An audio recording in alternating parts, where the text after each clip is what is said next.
उधार की हवा। कंचनपुर के राजा राजसेन को शिकार खेलने का शौक था। एक दिन वे अपने मंत्री के साथ शिकार खेलने जंगल में गए। वहाँ शाम हो गई। राजसेन को जंगल में एक जगह अच्छी लगी। उन्होंने सिपाहियों से कहा, पेड़ पौधों को काटकर जगह साफ करो। आज रात हम यहीं पड़ाव डालेंगे। सभी चुप हो गए। कोई पेड़ों को काटना नहीं चाहता था। मंत्री ने सुझाव दिया, महाराज, एक रात के लिए पेड़ों को क्यों हानि पहुंचाएं? हम लोग पेड़ पर मचान बना लेंगे, रात उस पर ही गुजार लेंगे। राजा यह सुनकर क्रोधित हो गए। उन्होंने पौधों और झाड़ियों को काटने के लिए तलवार निकाली। उनकी तलवार एक पेड़ के तने से टकराई। पेड़ से आवाज आई, मैं हवा का पेड़ हूँ, मुझे मत काटो। काटोगे तो हवा बंद हो जाएगी। राजा बोले,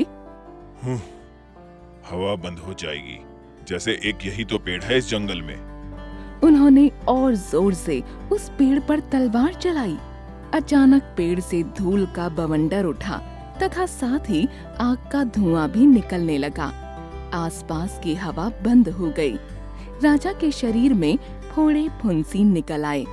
खांसी आने लगी और सांस रुकने लगी। आंखों से पानी भी गिरने लगा। राजा ने धीरे धीरे मंत्री से कहा, मंत्री जी, मुझे बचाइए। मंत्री ने जैसे तैसे राजा को कंधे पर लादा और भागे। उन्हें एक आश्रम दिखाई दिया। वे भागकर वहां पहुँचे। आश्रम में एक ऋषि थे।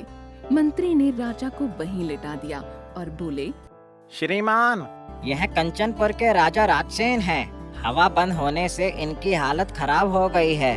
क्या आप कुछ उपाय कर सकते हैं कि ये बच जाएं? इन्हें बचा सकता हूँ, पर कहकर ऋषि चुप हो गए। पर क्या? आप इन्हें बचा लीजिए, बदले में जितना धन चाहेंगे मिलेगा। मंत्री ने कहा। ऋषि ने ऊंचे स्वर में कहा, उठो। राजा उठकर बैठ गए। उठते ही बोले, पानी दो, बहुत जलन हो रही है, गला सूख रहा है। हवा दो।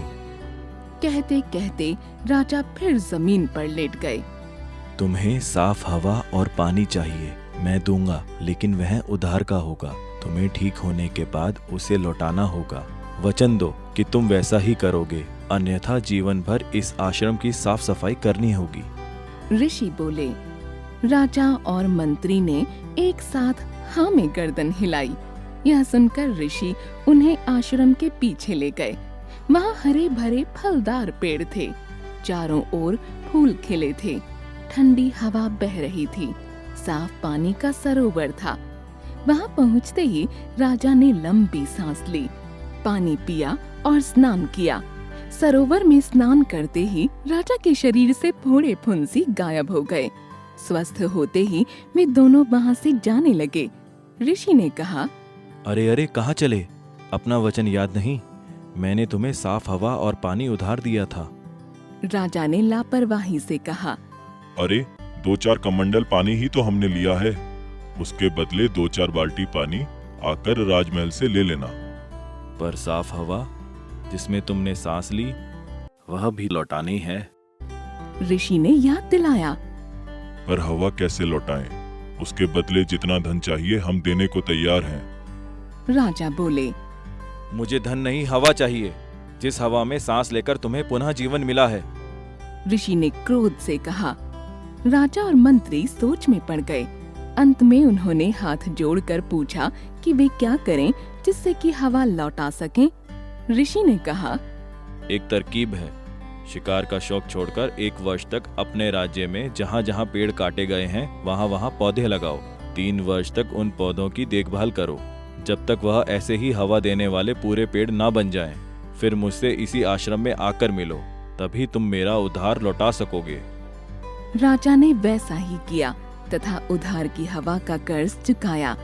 ऋषि ने उनकी सराहना की।